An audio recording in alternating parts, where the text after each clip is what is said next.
Hey guys, Pat Tokoyama here, creator of All Day I Eat Like a Shark. In this video, I wanted to do a review of the DJI Osmo Pocket 2, and specifically the Creator Combo, along with the DJI Extension Stick and the Freewell ND filters. So first, let's talk about why I purchased this in the first place. So I do a lot of travel, and I wanted to try using this thing because of the small form factor. I wanted something that was easy to carry, was convenient, and not too flashy. As you may know, if you have like a big, DSLR or mirrorless camera, it's pretty big and obvious that you have a camera as compared to something small like this. So that was really the main reason, and I wanted the gimbal for stabilization when walking and doing outdoor stuff. So this seemed to be like the best option at the time. I've had this for several years now since it came out, and I wanted to just share some of the experience I've had with it, some of the pros and cons, and hopefully that'll help you with your buying decision. So first, let's go ahead and start with the pros and cons. So the pros, I'm going to say that the first most important thing, like I mentioned, is that it's small, it's convenient to carry, it's relatively discreet because it's small. Obviously people may not look at it closely. It might look like you're just holding your hand out with something in it versus a giant camera, which was really important to me. It's also convenient because it's small. You can just put it in your pocket. It doesn't take up too much space. So that's the first pro. Second is that the video quality is relatively good. Is the same camera that's used on their drone. The sensor's not too big. Hopefully in the next version they'll upgrade it. But the quality that you get, especially when you're shooting video in well-lit areas, like during the day, it's pretty good. The battery life, I know some people have complained that the battery life doesn't last too long, but I think usually for my use cases, it's enough for you to last at least an hour or so, at the very least. And because I got the Creator Combo, it came with the microphone, which has very good audio. Some people say that you have to be close when talking through the mic, but I found that you don't have to be too close. I think if you wear it here where it's supposed to be worn, you'll be good. The last thing is the device is very feature-packed. So I think I would recommend that you use the smartphone app if possible when paired with the extension rod. It does make using the device a lot easier versus having to swipe through the tiny little screen through all the different corners here. You can see here how that gives you all the different menus. So you can swipe left, swipe right, swipe down, and swipe up. And that gives you all the different settings. So if it is a relatively small screen, that actually brings us into some of the cons. So the interface is not that easy to use, and it's not that intuitive. But I think if you spend a few minutes getting used to where things are, it'll come naturally and you'll pick it up right away. Alternatively, if you use the smartphone app, the Mimo app, which also has a lot of criticism, I think that's a lot easier to use in my opinion. So if you can, consider using that as well. So the second con, I think the magnet here on the lens could definitely be stronger, especially for the wide angle lens, which I do not have anymore because I lost it. It's supposed to actually fit in this area right here with the magnets and secure onto that area there with the magnet. But on one of my trips, one of my very first trips actually, it just fell off and I don't know what happened to it. The other thing, so that's the second con. The third con is that the lens doesn't have a cover. So I usually keep it in here. This is the cover that it came with to protect it. I think it would have been good to have a lens cover separately as well, but I usually keep it in here just to keep it safe. The fourth con, I would say, is that the little iPhone accessory here for you to plug your phone in this way instead, while it works, if you have an iPhone, it does make the size much bigger. So you're gonna have to use two hands most likely because it's not going to be comfortable for you to hold it a long time. And then this tripod is relatively useless in my opinion, just because it's so compact and lightweight. You can only put it on so many surfaces without risking tipping this thing over. So I usually use a different tripod instead.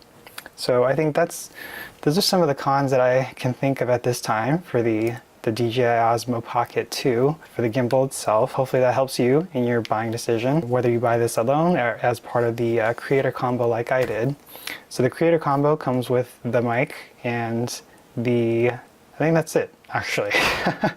So yeah, it comes with the mic. So obviously if you're doing talking videos, if you want the audio to sound good, definitely helps to have a mic. So that is the DJI Osmo Pocket 2 Creator Combo. And here, next we're going to be talking about the extension rod. So the extension rod is an accessory, you have to buy it separately, but it actually makes a really big difference as far as using the Osmo. It connects here, you can see where it slides in. It is relatively fragile in my opinion because this is plastic and it just feels like it could break any second, but you just slide it in like that and you secure it like that and then it's ready to use. You're going to turn the power on here as you normally would, and then this is actually where your phone would be mounted. So it's very secure, it's very tight, and you can go ahead and put it in here like that. And you have a very nice gimbal camera with a nice monitor to see what it is that you're shooting. So what I really like about this stick is that it can extend 29 inches, which is enough for you to get yourself and a group of people in the shot if you're looking backward towards yourself, or just give you a different angle of view from the bottom, from the ground level, or higher up even. So that's one feature or pro. The second, obviously, is it's a great place to put your phone. You just connect via Bluetooth wirelessly, so there's no cables involved. You don't have to worry about that. It's very simple. The microphone actually clips right here. So you can just clip it right there. So as you're talking, you can talk this way with the mic. So that's the third pro. I think those are the most important things. The joystick I think is a little bit easier to use here, and definitely these function buttons can be customized, the C1 and the C2, flipping the camera from forward facing to back facing, and the record button. This also has a tripod mount here on the bottom, so you can screw this into a tripod if you want to. And as far as the cons, it would have been nice to have a battery for this to extend the battery life of the gimbal. The second thing is that, like I mentioned, the build quality of this section here is questionable.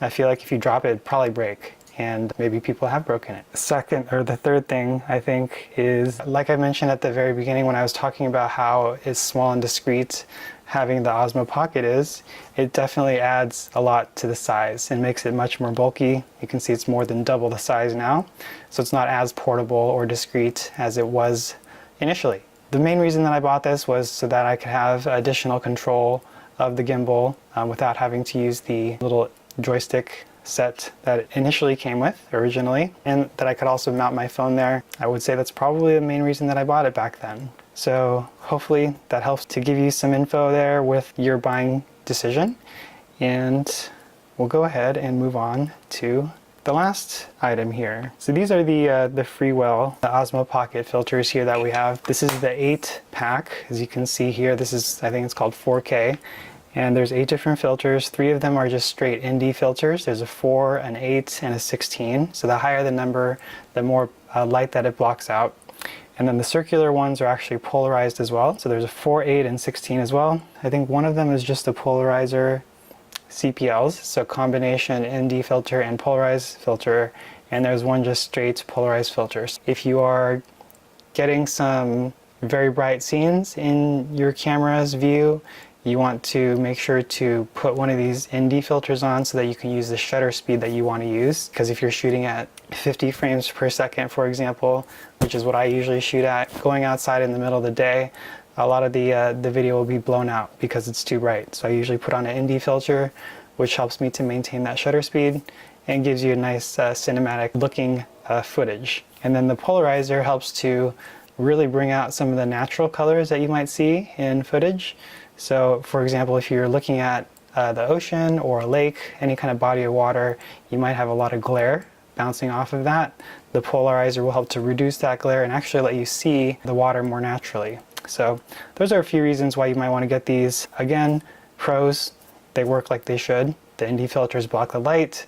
The polarizers help to reduce glare and help you see better colors. Cons, I would say, similar to the wide angle filter of the Osmo, these magnets are not that strong, so they're very easy to use. I've had a couple fall off, but I haven't lost any. So keep that in mind. Hopefully that helps with your search for the best filters or filter set for your Osmo Pocket. And I think we'll go ahead and wrap. Thanks for watching, and I'll see you in my next video.